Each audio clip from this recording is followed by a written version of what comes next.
నిర్మల్ జిల్లాలో హిందువులపై జరుగుతున్నటువంటి వరుస దాడులను నిరసిస్తూ నిర్మల్ బంద్కు పిలుపునిచ్చారు బీజేఎల్పీ నేత ఏలేటి మహేశ్వర్ రెడ్డి. ఈ బంద్కు వ్యాపారస్తులు, ఆసుపత్రి యాజమాన్యాలు సహకరించాలంటూ కూడా కోరారు. ఇప్పటికే పలు ప్రైవేటు పాఠశాలలకు సెలవులు ప్రకటిస్తున్నట్టుగా విద్యార్థి తల్లిదండ్రులకు పాఠశాలల యాజమాన్యం తెలియజేసింది.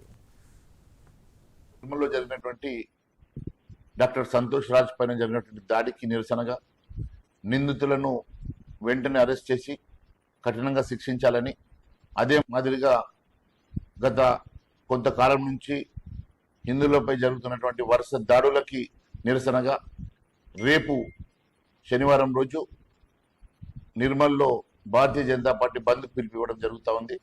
మరి డాక్టర్ సంతోష్ రాజ్కి మద్దతుగా నిర్మల్లో అన్ని వర్గాల ప్రజలు, ముఖ్యంగా విద్యా సంస్థలు, వ్యాపార సంస్థలు, ప్రైవేట్ సంస్థలు నిర్మల్లో జరుగుతున్నటువంటి వరుస దాడులకు నిరసనగా అందరూ మద్దతుగా నిలబడి రేపు బంద్లో పార్టిసిపేట్ చేయాలని, మరి బంద్ను విజయవంతం చేయాల్సిందిగా కోరుతా ఉన్నాను. నిర్మల్లో జరిగినటువంటి డాక్టర్ సంతోష్ రాజ్ పైన జరిగినటువంటి దాడికి నిరసనగా నిందితులను వెంటనే అరెస్ట్ చేసి కఠినంగా శిక్షించాలని, అదే మాదిరిగా గత కొంతకాలం నుంచి హిందువులపై జరుగుతున్నటువంటి వరుస దాడులకి నిరసనగా రేపు శనివారం రోజు నిర్మల్